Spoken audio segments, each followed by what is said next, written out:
Hey viewers, welcome back to my channel Stree World. आज का आपने थंबनेल तो देखा ही होगा। आपको तो पता ही होगा कि कल संडे था और संडे हाउसवाइफ्स के लिए तो बिल्कुल भी फन डे नहीं होता है। हाँ, ये बच्चों के लिए और घर के अदर फैमिली मेम्बर्स के लिए होता होगा फन डे, लेकिन हमारे लिए नहीं होता है। हमें तो लगता है कि और ज़्यादा काम हमारा बढ़ जाता है और संडे को इतना ज़्यादा काम होता है कि काम करते करते ही 11-12 बज जाते हैं और टाइम कैसे बीत जाता है। मुझे तो आज बहुत ज़्यादा काम है क्योंकि जब मैं मायके से आई थी तो मैंने अपने कपड़े को अरेंज नहीं किया था। मैंने जस्ट ऐसे ही सारे कपड़े को अलमारी में रख दिया था। आज मुझे अपना पूरा अलमारी भी अरेंज करना है और सारा अपना रूम अरेंज करना है, क्योंकि जिस दिन से मैं आई हूँ उस दिन से मैंने कुछ ऐसी खास साफ़ सफाई नहीं की है। तो आज पूरा साफ़ सफाई भी करना है और किचन का काम भी बहुत ज़्यादा है। और साथ ही साथ मेरी मम्मी जी भी घर पे नहीं है, वो भी शादी में गई हुई राजगीर, तो इस वजह से सारा काम मुझे ही करना पड़ जाएगा। लेकिन हाँ, मैं कोशिश करती हूँ कि मैं संडे को भी कम से कम 2 से 3 घंटे की पढ़ाई ज़रूर कर लूँ, क्योंकि मुझे ऐसा लगता है कि हम अपना चाहे जितना भी काम करें, लेकिन हमारे लिए जो इम्पॉर्टेंट है पढ़ाई करना, उसे हमें हर दिन करना चाहिए। चाहे हम 1 घंटे ही क्यों ना पढ़ें, लेकिन हर दिन पढ़ाई करनी चाहिए और इसी तरह से कंसिस्टेंसी जो है वो डेवलप होती है। बहुत बार ऐसा होता है कि जब हमें ज़्यादा काम होता है तो हम क्या करते हैं, उस दिन पढ़ाई को स्किप कर देते हैं, लेकिन हमें ऐसा नहीं करना चाहिए। ज़्यादा काम है तो भी कम से कम 1 घंटा ज़रूर पढ़ना चाहिए। तो आज मैं भी इंश्योर करूँगी कि काम ख़त्म होने के बाद कुछ घंटे की पढ़ाई कर लूँ, तो देखती हूँ कि कितना मैं पढ़ पाती हूँ। कल ना मुझे एक कमेंट आया था जिसमें मेरे एक सब्सक्राइबर ने मुझे लिखा था कि बहुत सारा काम करने के बाद मैं बहुत ज़्यादा थक जाती हूँ और उसके बाद पढ़ने का मन नहीं करता है। तो हाँ, ये सबके साथ होता होगा और मेरे साथ भी ऐसा होता है कि बहुत ज़्यादा काम कर लेती हूँ तो उसके बाद लगता है अरे यार चलो थोड़ा रेस्ट कर लेते हैं। लेकिन हाँ, आज मैं आपको बहुत इंपॉर्टेंट बात बताऊंगी। देखिए, अगर आपको अपनी लाइफ चेंज करनी है तो आपको 3-4 चीज़ों को तो एकदम फॉलो करना होगा, जिसमें से जो सबसे पहली चीज़ है वो है पॉजिटिव थिंकिंग। आपको पॉजिटिव रहना होगा। ठीक है, आपको बहुत ज़्यादा काम है लेकिन फिर भी आप नेगेटिव होंगे ना, तो एक चीज़ याद रखिए कि नेगेटिव थिंकिंग के साथ पॉजिटिव रिजल्ट कभी नहीं मिलता है। अगर आपको अपनी लाइफ में पॉजिटिव रिजल्ट चाहिए तो उसके लिए आपको अपनी थिंकिंग पॉजिटिव रखनी होगी। तो ये तो पहली चीज़ को मैं ज़रूर फॉलो करती हूँ और कोशिश करती हूँ कि मैं बहुत ज़्यादा पॉजिटिव रहूँ। दूसरा ये है कि take responsibilities of your thoughts. हाँ, आपको अपने थॉट्स की रिस्पॉन्सिबिलिटी लेनी होगी। मैं ये नहीं कह रही कि अगर आपके साथ कोई सामने वाला बुरा करता है तो आप अपने आप को ब्लेम कीजिए कि नहीं, मैंने ही कुछ गलत किया होगा, इसलिए उसने मुझे ऐसा कहा वैसा कहा। नहीं, प्लीज़, अगर ऐसा आप कर रही हैं तो अपने आप को भी आपको ब्लेम नहीं करना है। हाँ, अगर आपको सामने वाला कोई बुरा कहता है, आपके बारे में नेगेटिव कहता है, तो प्लीज़ उसके बारे में मत सोचिए, कुछ और सोच लीजिए, कोई मूवी देख लीजिए, अपने थॉट्स को मैनिपुलेट कीजिए और ये आर्ट आपको आना चाहिए। चलिए, हम किसी के बारे में पॉजिटिव नहीं सोच सकते। मुझे पता है बहुत बार ऐसी सिचुएशन होती है जब हम सामने वाले के बारे में पॉजिटिव नहीं सोच सकते हैं, लेकिन हाँ, आप उस टाइम ये पॉजिटिव थॉट्स लाइए कि ठीक है, इसने मुझे ऐसा कहा है, लेकिन अब मैं इतनी मेहनत करूँगी, अब मैं इतना पढ़ाई करूँगी और मैं इनसे आगे निकल जाऊँगी कि ये मुझे बाद में बोलने लायक ना रहें। तो इस टाइप के थॉट्स आप क्रिएट कर सकते हैं। तो इसी को कहते हैं थॉट्स मैनिपुलेशन, और जो कि मैं बहुत ज़्यादा करती हूँ। मेरे साथ कभी कोई बुरा करता है तो मैं अपने थॉट्स को मैनिपुलेट कर लेती हूँ, और जब मैं अपने थॉट्स को मैनिपुलेट करती हूँ तो और ज़्यादा फोकस्ड हो जाती हूँ पढ़ाई पे। तो ये चीज़ आपको ज़रूर फॉलो करनी है। और तीसरी चीज़ ये कि आपको इंस्पिरेशन लेना होगा, ना कि मोटिवेशन। बहुत बार हम क्या करते हैं कि हमें मोटिवेशन बाहरी सोर्स से तो मिल जाता है, बट हम अंदर से जब तक इंस्पायर नहीं होंगे तब तक हम पढ़ाई नहीं कर पाएंगे। तो इसीलिए आपको अंदर से इंस्पायर होना होगा। अपने अंदर अपनी एक इमेज क्रिएट कीजिए कि हाँ, जॉब लग जाएगा तो अभी मैं ऐसी हूँ, जॉब लग जाएगा तो मैं ऐसी बन जाऊँगी। तो उस इमेज से आपको इंस्पायर होना है कि हाँ, जॉब लग जाएगा तो मेरी लाइफ स्टाइल ऐसी होगी, मैं ऐसे ऐसे पैसे खर्च करूँगी, अपने लाइफ को ऐसे चेंज करूँगी। तो अगर आप अपनी वो सेल्फ इमेज एकदम पॉजिटिव क्रिएट कर लेते हैं तो उस इमेज से आपको बहुत ज़्यादा इंस्पिरेशन मिलेगा।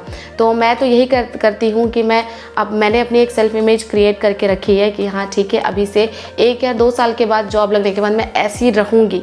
तो बस उसी इमेज से मुझे बहुत ज़्यादा इंस्पिरेशन मिलती है। तो आप भी ऐसा कीजिए, एक बहुत पॉजिटिव सेल्फ इमेज अपना क्रिएट कीजिए और उससे इंस्पिरेशन लेते रहिए। और लास्ट चीज़ जो मैं आपको बोलना चाहूँगी, जो कि बहुत बहुत बहुत इम्पॉर्टेंट है अगर आप अपनी लाइफ को चेंज करना चाहते हैं, तो वो है train your mind to enjoy hard work. जी हाँ, अगर आपको अपनी लाइफ चेंज करनी है तो आपको अपने माइंड को ट्रेनिंग देनी होगी हार्ड वर्क को एन्जॉय करने के लिए। मुझे बहुत सारे ऐसे कमेंट आते हैं जिसमें मेरी सब्सक्राइबर्स लिखती हैं कि बहुत सारा काम करने के बाद उन्हें नींद आती है, पढ़ने का मन नहीं करता है, वो बहुत ज़्यादा थक जाती हैं, तो मैं आपको केवल एक ही बात कहूँगी कि हाँ, बुक खोलने के बाद सच में बहुत नींद आती है, लेकिन ऐसे नींद आने से, पढ़ाई नहीं करने से आपकी लाइफ नहीं चेंज हो जाएगी। देखिए, लाइफ चेंजिंग ना एक बहुत बहुत बहुत हार्ड काम है। इसमें आपको बहुत ज़्यादा मेहनत करना पड़ेगा। आज तक जिस किसी ने भी अपनी ज़िंदगी बदली है, वो ऐसे ही सोते हुए या फिर पढ़ाई नहीं करते हुए या फिर आराम करते हुए उसने अपनी ज़िंदगी नहीं बदली है। आप किसी की भी सक्सेस स्टोरी जाकर पढ़िए। एक टाइम पीरियड होता है उनके लाइफ का जहाँ पर वो बहुत ज़्यादा मेहनत करते हैं, बहुत ज़्यादा डेडिकेटेड रहते हैं, जहाँ पर उनका फोकस केवल और केवल उनका जो है एम होता है, उनका गोल होता है। तो वो फोकस अगर आप डेवलप नहीं कर पा रहे हैं तो फिर आपकी लाइफ कैसे चेंज हो जाएगी। ये मैं आपको एक एग्जांपल देती हूँ। हम हर दिन काम करते हैं, लेकिन कभी कभी ऐसा भी होता है कि काम करने के बाद हमें शॉपिंग पे जाना होता है। कभी कभी ऐसा भी होता है कि काम करने के बाद हम सोचते हैं चलो ना 1-2 घंटे अपना रेस्ट करते हैं, और रेस्ट करने के बजाय हम क्या करते हैं, हम फ़ोन चलाते हैं, बहुत सारे रील्स देखते हैं, शॉर्ट्स देखते हैं। और कभी कभी ऐसा भी होता है कि हमें अपने घर में बात करनी होती है, तो काम ख़त्म करने के बाद हम 1-2 घंटे तक घर में बात ही करते रह जाते हैं, लेकिन उस समय हमें नींद नहीं आती है। नींद आपको केवल तब आती होगी जब आप पढ़ने बैठते होंगे। तो पढ़ाई के अलावा हम दूसरा काम करते हैं तो हमें नींद नहीं आती है, ये इसलिए क्योंकि उसमें हमें मज़ा आता है। हमारे माइंड को बहुत ज़्यादा वो सारे काम करने में मज़ा आता है जिसमें कि उसे मेहनत ना करनी पड़े। लेकिन याद रखिए, आपकी लाइफ मज़े से नहीं बदलेगी। अगर आपको अपनी लाइफ चेंज करनी है ना, तो आपको खुद को मज़ा नहीं, सज़ा देना होगा। मज़े ढूंढना बंद कीजिए और खुद को सज़ा देना शुरू कीजिए, आपकी लाइफ बहुत अच्छी हो जाएगी। जैसे जब भी आपको पढ़ते वक्त नींद आती है तो अपने ब्रेन को सज़ा दीजिए, उसको कहिए कि नहीं, अभी 2 घंटे पढ़ना है, उसके बाद ही कुछ करना है। क्या छोड़िए, 2 घंटे भी नहीं आप कर पा रहे हैं तो 1 घंटे रखिए कि ठीक है, काम कर लिया है सारा, बहुत थक गई हूँ, 1 घंटे और थकूँगी, 1 घंटे और पढ़ाई करूँगी। 1 घंटे पढ़ने के बाद 11 बजे तक काम किया है, 12 बजे तक पढ़ूँगी, 11 से 12, 1 घंटे और काम करूँगी, उसके बाद आराम करूँगी। तो ऐसे अपने ब्रेन को आप ट्रेन करना शुरू कीजिए। अपने ब्रेन को ट्रेन कीजिए हार्ड वर्क करने के लिए, अपने ब्रेन को ट्रेन कीजिए मेहनत में मज़ा ढूंढने के लिए। अदरवाइज़ आपकी लाइफ और वर्स ही होते जाएगी। और हमारा ब्रेन एक बच्चे के जैसा होता है, आप उसको जैसी ट्रेनिंग दीजिएगा वैसी हैबिट वो डेवलप करेगा। जैसे आप उसको मेहनत करना सिखाएंगे तो वो मेहनत करना शुरू कर देगा। आप उसको आराम करना सिखाएंगे तो आप डे बाय डे और ज़्यादा लेज़ी होते जाएंगे। एक अकेले आप ऐसे नहीं हैं जिसको पढ़ने टाइम नींद आती है। एक अकेले आप ऐसी हाउसवाइफ नहीं हैं जो काम करने के बाद थक जाती हैं। लाखों हैं ऐसे। तो अगर आपके साथ भी ऐसा हो रहा है तो आप भी उन लोगों में से ही एक हैं। तो फिर आप मत सोचिए कि आपकी लाइफ कभी ट्रांसफॉर्म हो पाएगी। ज़िंदगी बदलने के लिए दिन रात एक करना पड़ता है, बहुत ज़्यादा मेहनत करनी पड़ती है, अपने कंफर्ट जोन से बाहर जाना पड़ता है, तभी ज़िंदगी बदलेगी। अदरवाइज़ ऐसे आराम से सबकी ज़िंदगी बदल जाती ना तो क्या ही बात थी।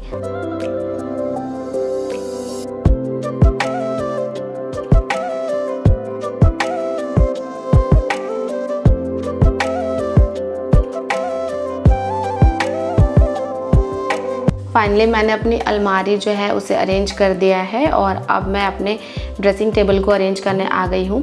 यहाँ पर मैं आपसे एक बहुत ही फ़नी इंसिडेंट शेयर करना चाहूँगी। जब मैं अपने कपड़े सब अरेंज कर रही थी तो मेरे हस्बैंड मेरी साड़ियाँ गिन रहे थे और मेरे जितने भी सूट हैं वो सब गिन रहे थे और कह रहे थे कि तुम्हारे पास कितना सारा ड्रेस है और मेरे पास तो केवल 2 जीन्स और 4 शर्ट है। तो फिर मुझे याद आया कि मेरे पापा भी मम्मी को ऐसे ही कहा करते थे कि तुमने तो पूरा गोदरेज भर रखा है साड़ी से और मेरे पास कितना कम ड्रेस है।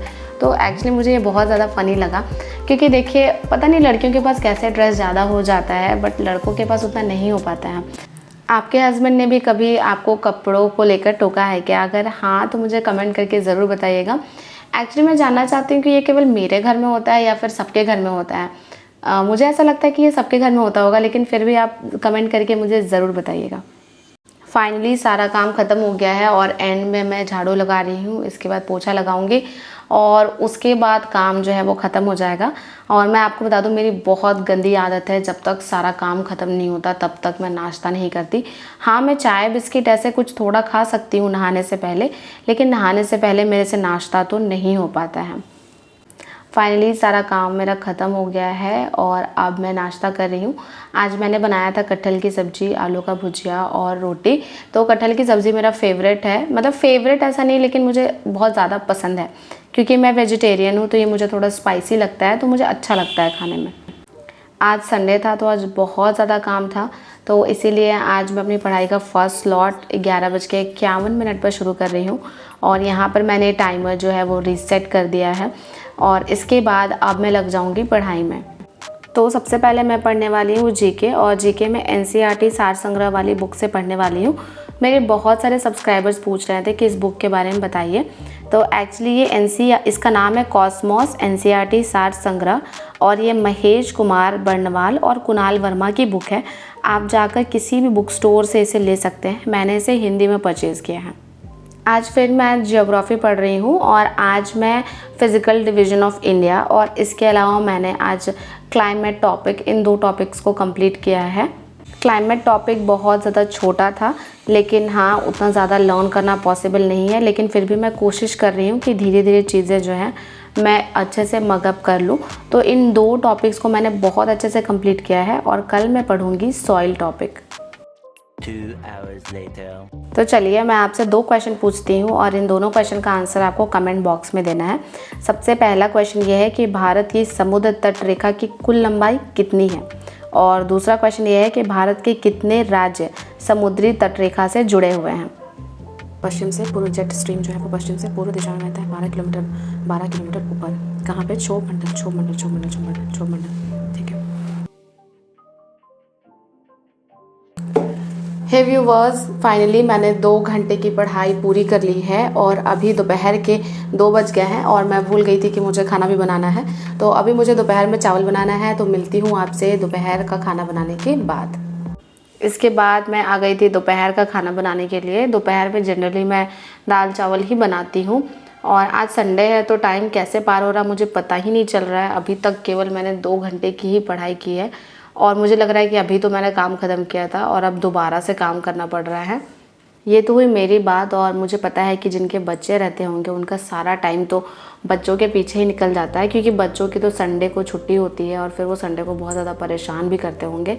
इसीलिए मैं कोशिश करती हूँ कि मैं जॉब लेने के बाद ही कोई बेबी प्लानिंग करूँ, उससे पहले नहीं करूँ। अदरवाइज़ मेरे लिए भी बहुत ज़्यादा मुश्किल हो जाएगा, क्योंकि शादी के बाद ऑलरेडी बहुत ज़्यादा टाइम जो है वो घर के काम में चला जाता है और जब बच्चे हो जाते हैं तो उसके बाद और सारा टाइम बच्चों की देखभाल में, तो फिर पढ़ाई के लिए बहुत कम टाइम बच पाता है। सबको लंच कराने के बाद मैंने खुद भी खाना खा लिया है, फिर मैंने थोड़ी देर रेस्ट भी किया और इसके बाद मैं दोबारा आ गई हूँ पढ़ाई करने के लिए। तो अभी जो मेरा सेकंड स्लॉट है इसमें मैं मैथ्स पढ़ूँगी, क्योंकि मुझे अभी मैथ्स बनाने का थोड़ा ज़्यादा मन करता है। जीके थोड़ा बोरिंग लगता है, तो उसके बाद मुझे लगता है कि मुझे मैथ्स बनाना चाहिए। तो आज जो मैंने टॉपिक चूज़ किया है वो टॉपिक है एवरेज। आज मैं एवरेज के क्वेश्चन सॉल्व करूंगी। लास्ट टाइम मैंने HCF LCM के क्वेश्चन सॉल्व किए थे और मैं आपको बता दूं कि HCF LCM का जो मैंने क्वेश्चन सॉल्व किया था वो बहुत इजी था, लेकिन एवरेज का जो क्वेश्चन है वो इजी नहीं है, क्योंकि इसमें केवल PRT वाले क्वेश्चन नहीं दिए हुए थे।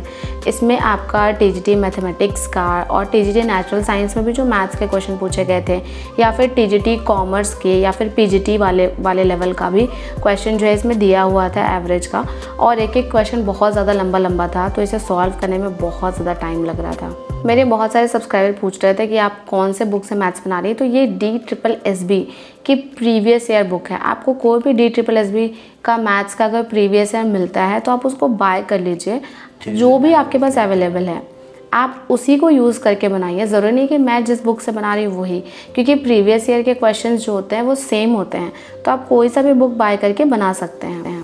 आज मैंने HCF LCM के केवल 40 क्वेश्चन सॉल्व किए हैं। टोटल इसमें 64 क्वेश्चंस थे, लेकिन बहुत ज़्यादा टाइम टेकिंग था, तो फाइनली मैंने 2 घंटे में 40 क्वेश्चन सॉल्व किए हैं और अब मैं थोड़ा रेस्ट करूँगी और इसके बाद मुझे और भी थोड़ा काम है, तो बाकी काम को ख़त्म करने चली जाऊँगी। इसके बाद मैं कपड़े डालने आ गई थी। आज संडे था तो बहुत सारे कपड़े मैंने धोए थे, लेकिन फिर मेरे साथ क्या होता है कि नहाने के बाद मुझे लग रहा था कि मुझे सबसे पहले पढ़ाई करना चाहिए और मैंने कपड़े नहीं डाले थे सूखने के लिए, तो अभी सारे कपड़े को डाल दे रही हूँ। ऐसे भी अभी गर्मी का टाइम है तो शाम में डालने से कपड़े अच्छे से सूख जाते हैं। तो ये था मेरा संडे का फुल डे का रूटीन। इतने बिजी शेड्यूल में भी आज मैंने 4 आवर्स स्टडीज़ के लिए निकाले हैं आप सभी में से जितने लोगों को भी ये व्लॉग अच्छा लगा हो इसे लाइक कर दीजिए। मेरे व्लॉग्स पर व्यूज़ बहुत होते हैं पर लाइक बहुत कम आते हैं, तो ये वीडियो हाउसवाइफ्स को डेडिकेटेड है। तो मैं चाहती हूँ कि सभी हाउसवाइफ्स इसे लाइक करें और आज का जो टारगेट है वो है 1000 लाइक का, तो प्लीज़ 1000 लाइक कीजिए और मुझे सपोर्ट कीजिए। और हाँ, अगर अभी तक आपने मुझे इंस्टाग्राम पर फॉलो नहीं किया है तो जल्दी से फॉलो कर लीजिए, लिंक मैंने डिस्क्रिप्शन बॉक्स में दे दिया है। मिलते हैं नेक्स्ट वीडियो में।